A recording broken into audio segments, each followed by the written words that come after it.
제가 차고 있는 이 시계가 있습니다. 그렇게 비싼 시계는 아니에요. 비싼 시계를 여러분들에게 보이면 빼앗길지도 모르니까 싼 시계입니다. 근데 이 시계가 어떻게 생겼습니까? 어떻게 생겨나게 됐습니까? 어느 날 빵 터져서 자기들끼리 이렇게 멋진 시계를 만들었다라고 얘기를 하면 이것은 뭡니까? 빅빵, 빅뻥, 가장 큰 빅라이, 거짓말이 되지요. 어떻게 이 시계가 저절로 만들어질 수가 있겠습니까? 세상이 어떠한 점에서 그것이 빅뱅, 빵 터져서 이 우주가 질서정연하게 지금 운행하고 있다. 저는 도저히 믿을 수가 없습니다. 지금도 우리 지구는 공전하고 자전하고 있습니다.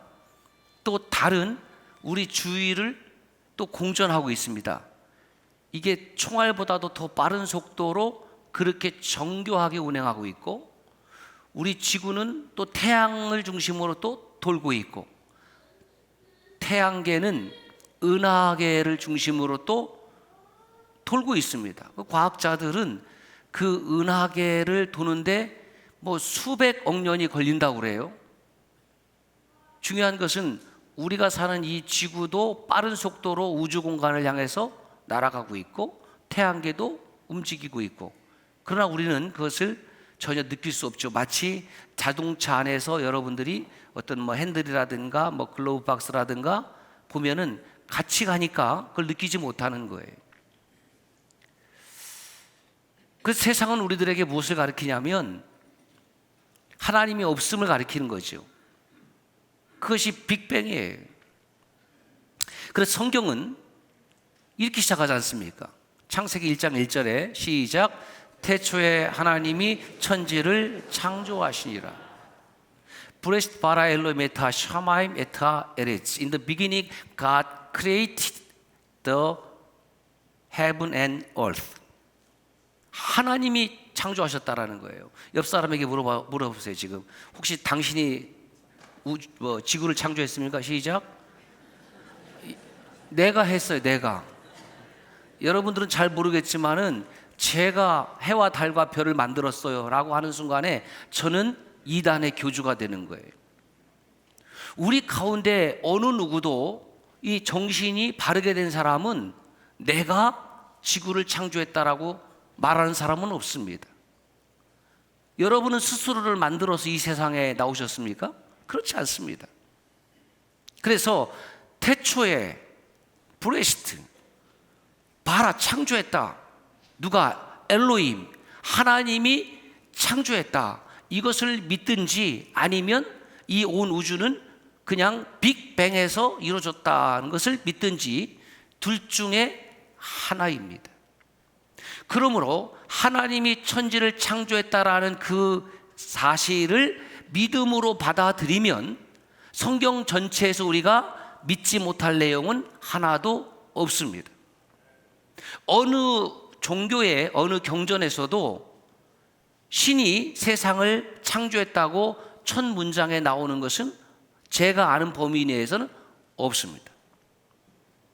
하나님이 천지 만물을 창조하셨고 지금도 저와 여러분들이 손 하나 까딱하지 않아도 지구는 공전하고 자전하고 있고 달은 지구를 돌고 있습니다. 만약에 달이 지구에서 이탈해 버리면 우리에게는 밀물과 썰물 작용이 사라지게 됩니다. 그러면 생태계가 파괴되겠지요. 지구는 사람이 거할 수 없는 장소가 되는 것입니다. 하나하나를 생각해 보면 하나님의 정교한 설계와 창조의 작품인 것을 우리가 믿을 수밖에 없어요. 그래서 로마서 10장 17절에 사도 바울을 통해서 하나님은 뭐라고 말씀하시냐면 믿음은 들음에서 나며 들음은 그리스도의 말씀으로 말미암느니라 그래요. 하나님의 말씀을 들어본 적이 없는데 어떻게 하나님께서 세상을 창조한지를 알고 믿겠습니까?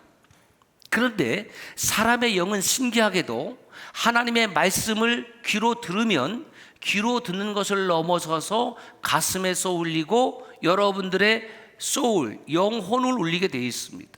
그러면 영혼은 아하, 내가 세상을 만들지 않았고 나는 하나님의 창조의 명품인 것을 깨닫게 됩니다. 여러분, 명품백 하나씩 있으세요? 예, 없어도 상관없어요. 예, 제가 옛날에 말씀드린 것 같은데 제가 신학대학 다니던 시절에 제가 즐겨 맸던 넥타이 그 제품이 뭐냐면 메이드 인 루마 표가 있어요. 메이드 인 루마, 메이드 인 구루마. 예. 예? 그 리어카 위에서 파는, 지금도 기억나요, 3,000원짜리. 그래서 그걸 띄고 이제 교회를 가면은 그 우리 뭐 권사님이나 집사님들이 전도사님 그거 정말 비싸게 보입니다. 아니 무슨 전도사가 무슨 돈이 있어서 넥타이를 비싼 걸 띄겠습니까? 그때 제가 이것은 루마표입니다. 그러면 그런 상표가 있습니까? 예. 그러니까 어떤 사람은 싼 넥타이를 매도 비싸게 보이지만 어떤 사람은 정말 명품 넥타이 수십만 원짜리를 매도 싸게 보이는 사람이 있습니다. 중요한 것은 제품이 중요한 것이 아니라 그 제품을 사용하는 사람이 중요하다는 겁니다. 이 아침에 이렇게 칭찬합시다. 제가 보기에 당신은 명품입니다. 시작. 우리 브라질리언 목사님들도 하나님께서 여러분들을 명품으로 세우신 줄로 믿습니다. 예, 여러분의 아내도 명품입니다. 우리 교회도 명품입니다. 앞뒤 좌우에 있는 믿음의 형제 자매들이 명품입니다. 그 사람이 무엇을 입었는지, 그 사람이 어떤 사회적 지위를 가졌는지를 하나님은 보시는 것이 아니라, 사람은 겉모습을 보되 하나님은 무엇을 보신다고요? 중심을 보신다고요. 그 중심이 무엇입니까? 내가 하나님을 진짜 사랑하는지. 예. 그래서 이 아침에도 우리가 브라질어로 하나님을 찬양하고 한국어로 찬양하고 영어로 찬양하고, 그러면 뭐 우리 교회가 인터내셔널 처치죠. 예. 세상의 모든 하나님의 백성들이 각자에게 주신 언어를 가지고 찬송한다라는 것은 얼마나 선하고 아름다운 일인가. 그러면 하나님은 왜 우주를 창조하셨을까? 이런 질문을 할 수 있어요. 태초에 하나님이 천지를 창조하셨는데 하나님은 왜 창조하셨을까? 대답은 간단합니다. 사랑 때문입니다. 사람을 왜 만드셨을까? 사랑 때문입니다.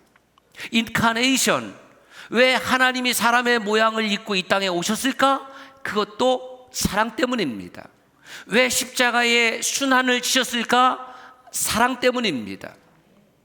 부활 후에 왜 하늘로 승천하셨을까? 우리가 영원히 거할 초소를 예비하기 위하여. 그것도 사랑 때문입니다. 우리는 다시 오실 예수 그리스도를 기다립니다. 왜 다시 오실까요? 사랑 때문입니다. 사랑 때문이에요. 그래서 성경은 이렇게 말씀합니다. God is love. 하나님은 사랑이시라. 요한일서 4장 8절 16절. 모든 사랑이 하나님은 아니지요. 사랑이 하나님은 아닙니다. 그런데 하나님을 생각해 보니까, 요한 사도가 하나님을 묵상해 보니까 그 하나님의 제일 가는 품성이 뭐냐면 사랑이에요. 얼마나 그 하나님에게 사랑이 충만한지, 하나님은 그 사랑으로 이 아름다운 우주를 창조하셨고, 사랑으로 멋진 남자, 아름다운 여성을 창조하셨습니다. 옆 사람에게 이렇게 한번 말해보세요. 이만하면 됐죠? 시작.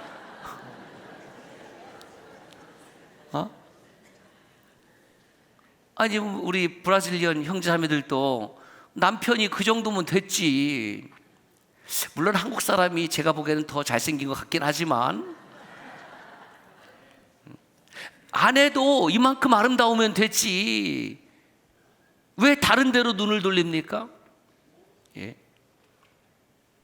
그래서 그 하나님의 충만하신 사랑 때문에 오늘 우리가 여기 있는 거예요.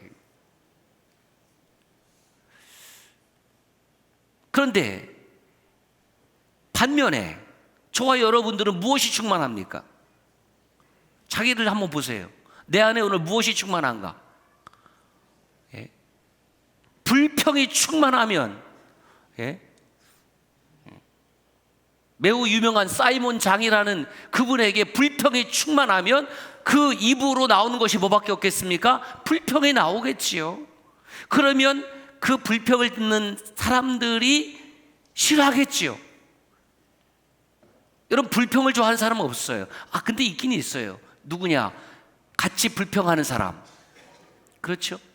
내 안에 불평이 충만하면 나오는 것은 불평밖에 없어요.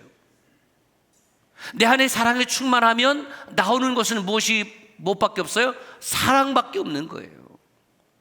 하나님은 사랑에 충만한 반면에 우리는 사랑이 충만하지 못해요. 그래서 우리는 하나님의 사랑을 입어야 돼요. 나를 사랑하는 자들이 나의 사랑을 입으며 나를 찾는 자들이 나를 만날 것이라. 잠언 4장 8절의 말씀입니다. 여러분, 사랑 얘기하니까 그런 사랑도 있어요. 무슨 사랑이냐면 혼자 하는 사랑. 무슨 사랑? 짝사랑. 짝사랑 해보셨어요? 예, 짝사랑. 예, 짝사랑을 남자가 많이 할까? 여자가 많이 할까? 여러분 어떤 생각하세요? 1번 남자가 많이 한다. 2번 여자가 많이 한다. 몇 번? 팽팽해요. 짝사랑을 남자가 많이 한다. 1번. 여자가 많이 한다. 2번. 몇 번? 예, 이쪽은 강력하게 1번. 예. 여고에 가서 남자 선생님들이 가르치면, 예, 종종 우리 교회에도 있죠. 목사님이 그 선생님을 짝사랑했는데 결국 이루어졌어요. 예, 우리 양모 권사님. 예. 그래갖고 결혼했어요. 예, 아름다운 영화 이야기 같죠. 예, 남고에 또 갔더니 또 여선생님을 사랑했어요. 지난번에 TV 프로그램에 그런 학생이 있더라고요. 진짜로. 예, 고등학생이 오신 여선생님이 너무 예쁘니까 짝사랑했는데 결국 이루어졌어요. 괜찮은 것 같아. 간혹가다 있는 일이지만 어쨌든 짝사랑은 슬퍼요. 짝사랑은 아무도 몰라주어요. 짝사랑은 그래서 사랑이지만 사랑일 수 없어요. 온전한 사랑이 되기 위해서는 사랑의 대상이 있어야 됩니다. 하나님은 사랑이시기 때문에, 사랑이 충만한 하나님이기 때문에 그 사랑의 대상이 필요했다라는 거죠. 그 대상이 누굽니까? 하나님의 형상대로 지음받은 바로 저와 여러분인 것을 믿습니다. 그러므로 여러분 자신을 폄하하지 마십시오. 열등감을 가지고 살지 마십시오. 따라 삽시다. 이만하면 됐지. 예. 거기에 불만을 가진 분들은 어디로 가면 저 서울 강남에 가서 성형외과를 찾아가십시오. 예. 저는 돈이 없어서 못 가겠어요. 예. 그죠? 이만하면 됐지. 자기 자신에 대해서 긍정적으로 생각하고 감사하게 생각하십시오. 예. 내 안에 사랑이 충만한지 아니면 불평이 충만한지를 체크하는 것이 중요한 것이지 내 생김새가 중요한 것은 아니라는 거예요. 여러분, 강단에서 보면은 놀라운 기적이 일어나는데 어떤 기적이 일어나느냐? 강단 밑에서 볼 때하고 위에서 보면은 참 달라요. 여러분들이 너무너무 멋있게 보인다라는 거예요. 왜 그런지 아십니까? 여러분들이 지금 하나님께 예배를 드리고 있기 때문에, 예배를 드리고 있는 이 순간이 저와 여러분들의 영혼이 가장 아름답고 밝게 빛나는 시간인 것을 믿습니까?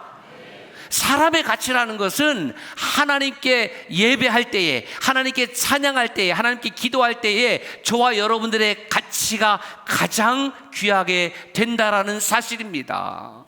그러므로 영과 진리로 예배를 드리고 여러분들이 예배당을 나갈 때에 여러분들의 얼굴은 환하게 밝게 빛나게 될 줄로 믿습니다. 목사님, 저는 아무래도 안 되겠어요. 그런 분들은 선크림 있잖아요. 그걸 사갖고 나서 예배 후에 발라. 하나님께 내 영혼을 의탁하고 하나님께 내 영혼이 언택트 될 때에 저와 여러분들의 영혼은 누가 뭐래도 하나님 보시기에 가장 아름다운 존재인 것을 믿습니다. 우리는 서로 사랑해야 됩니다. 그때 우리의 사랑의 가치가 있는 거예요. 그래서 주님께서 뭐라고 했냐? 서로 사랑해라. 짝사랑하지 말아라.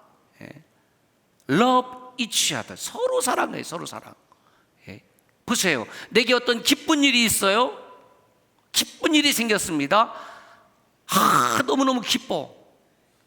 그런데 그 기쁨을 이해하게 해줄 사람이 아무도 없어요. 내게 기쁨이 생겼는데 그 기쁨을 이야기해 줄 사람이 아무도 없고 기쁨을 나눌 사람이 아무도 없어요. 그러면 그 기쁨은 기쁨이 되지 못합니다. 오히려 슬픔이 되는 거예요. 내가 인생을 잘못 살았구나. 내가 기쁜 일이 생겼을 때에 기뻐해주고 축하해주고 축복해주고 그러면 그 기쁨이 2배가 됩니다. 내가 슬픈 일을 당했을 때에 그 슬픔을 누구에게도 이야기할 수 없다면 그 슬픔은 정말 고통이 됩니다. 그래서 가족 간에 누군가 세상을 떠났을 때에 함께 그 슬픔의 자리에 있어주고 손을 잡아주고 등을 두드려주고 안아줄 때에 그 슬픔은 반으로 또 반으로 줄어들게 되는 것이죠. 그러므로 사랑은, 기쁨은, 슬픔은 누군가를 필요로 할 때에 그 아름다운 기능을 발휘할 수 있게 됩니다. 그래서 이렇게 정리됐습니다. 행복이 뭐냐? 시작. 행복이란 사랑의 소통이요 불행이란 사랑의 결핍이다. 내가 누군가와 사랑의 소통을 할 수 있다면 나는 행복한 사람입니다. 누군가 소통할 수 없다고 하면 나는 사랑이 결핍된 불행한 사람입니다. 하나님과 영적인 소통을 할 수 있다면 여러분들은 행복한 그리스도인입니다. 그러나 하나님과 기도도, 하나님과 함께 찬양도, 하나님 말씀도 귀를 기울일 수 없다면 그는 이미 심각한 병에 걸린 사람입니다. 사도 바울은 그래서 여러분 잘 알고 있는 고린도전서 13장 사랑장이라고 하죠. 이렇게 노래합니다. 시작. 사랑은 오래 참고 사랑은 온유하며 시기하지 아니하며 사랑은 자랑하지 아니하며 교만하지 아니하며 무례히 행하지 아니하며 자기의 유익을 구하지 아니하며 성내지 아니하며 악한 것을 생각하지 아니하며 불의를 기뻐하지 아니하며 진리와 함께 기뻐하고 모든 것을 참으며 모든 것을 믿으며 모든 것을 바라며 모든 것을 견디느니라. 사도 바울이 사랑의 본질에 대해서 이렇게 말씀하고 있는데 사랑은 시작을 오래 참는 거래요. 그리고 중간쯤에 사랑은 참는 거래요. 그리고 마지막에 사랑은 견디는 거래요. 그게 진짜 사랑이라는 거죠. 사랑하기 때문에 참아주는 겁니다. 사랑하기 때문에 견뎌주는 거예요. 하나님의 이 사랑은 그래서 오늘 또 우리를 구원에 이르게 하는 사랑이지요. 왜냐하면 하나님께서 저와 여러분들의 삶을 보시고 참아주시지 않았더라고 한다면, 그렇죠? 우리는 이미 하나님의 심판을 받았을 겁니다. 반면에 우리의 사랑은 매우 작습니다. 하나님과 우리와의 사랑은 무한한 질적 차이가 있어요. 우리는 나의 유익에 따라서, 나의 이해관계에 따라서 타인을 대하고 사랑할 때가 많습니다. 그러나 하나님의 사랑은, 이것은 한없는 사랑이죠. 무한한 사랑이죠. 끝없는 사랑이죠. 어떻게 감히 우리의 사랑을 하나님의 사랑과 비교할 수 있습니까? 그래서 찬송하잖아요.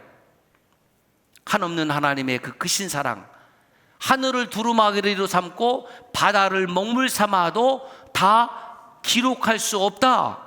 이것이 하나님의 사랑에 대한 우리의 고백입니다. 우리의 사랑은 오염이 되어 있습니다. 우리의 사랑은 나 중심적입니다. 나를 조금만 서운하게 해도, 나에게 조금만 피해를 주어도 우리의 사랑은 끊어집니다. 그러나 하나님의 사랑은 선하십니다. 하나님의 사랑은 순결합니다. 하나님의 사랑은 순수합니다. 그래서 우리는 그 사랑을 거룩한 사랑이라고 말합니다.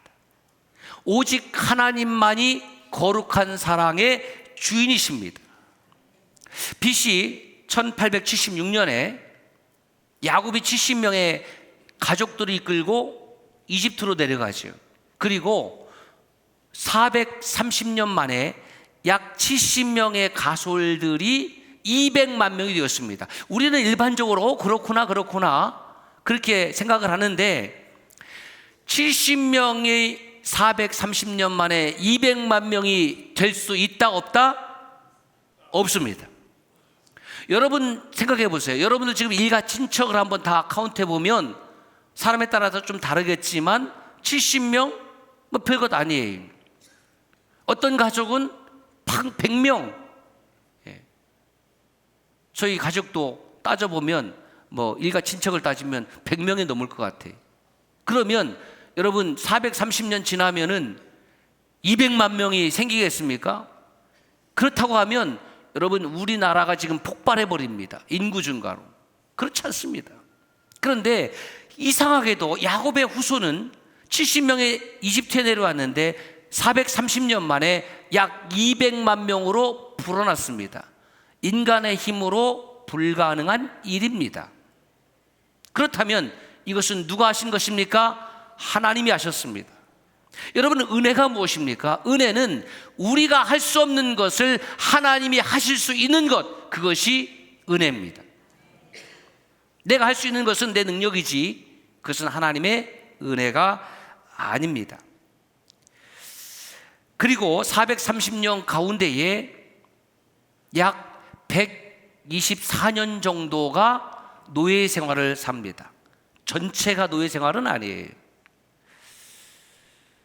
요셉을 알지 못하는 새 왕조가 들어서고 그들의 수가 늘어나자 불안함을 느낀 새 왕조가 히브리 족속을 핍박하기 시작하는 거죠.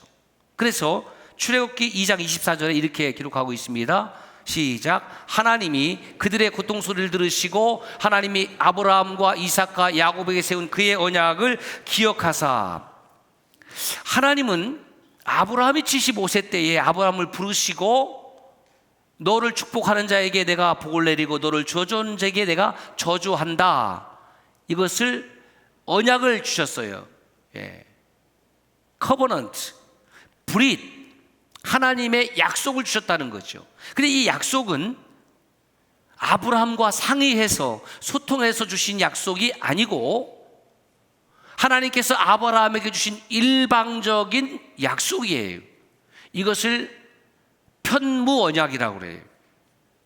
하나님께서 일방적으로 아브라함에게 약속했습니다. 그러므로 이 약속을 지킬 의무와 책임은 누구에게 있냐면 하나님에게 있습니다. 하나님은 아브라함을 그렇게 복 주시고 은혜 주시고 그 아브라함 족속의 역사가 지금도 이 지구상에 이어지고 있잖아요. 그걸 우리가 보고 있습니다. 그런데 하나님께서 이 편무 언약을 이스라엘 백성들이 애굽을 떠나서 시내산에 이르렀을 때에 새로운 쌍방간의 언약으로 바꿔버리십니다. 그 쌍방의 언약은 무엇이냐면 하나님의 말씀에 순종하고 하나님의 율례를 지키면, 그러니까 이제는 한 개인에게서, 개인과의 언약에서 민족 공동체로 하나님의 브릿 커버넌트가 확대되어지는 것입니다.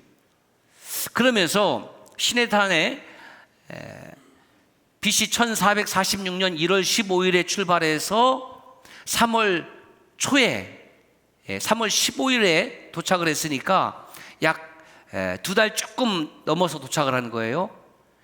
그 도착 후에 하나님께서 모세를 시내산으로 다시 부르셔요. 부르시면서 무슨 말씀을 하시냐면 이집트에서 내가 이스라엘 백성들을 어떻게 보호했는지, 어떻게 도와주었는지, 마치 독수리의 날개 위에 어음과 같이 너희들을 보호했다라고 하나님께서 그것을 상기시켜 주십니다. 그리고 내려가서 이스라엘 백성들에게 하나님의 말씀에 순종하고 그 언약을 지킬 것을 명하십니다. 출애굽기 19장 5절에서 6절 말씀입니다. 시작. 세계가 다 내게 속하였나니 너희가 내 말을 잘 듣고 내 언약을 지키면 너희는 모든 민족 중에서 내 소유가 되겠고. 여러분, 브라질리언이나 코리안이나 공통점이 무엇인지 아십니까? 우리 모두 Son of God, Sons of God, 하나님의 아들이요 하나님의 딸이라는 거예요.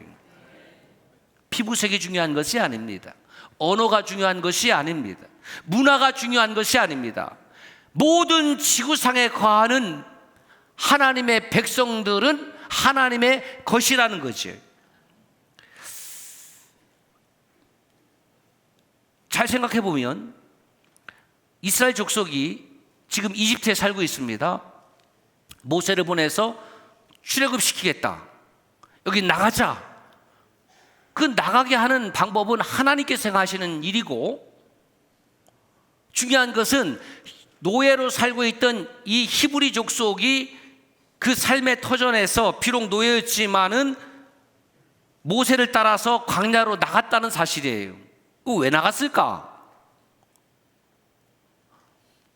첫째는 노예 생활에서 벗어나기 위해서, 즉 자유인의 삶을 소망했기 때문에, 노예 생활 이건 아니지.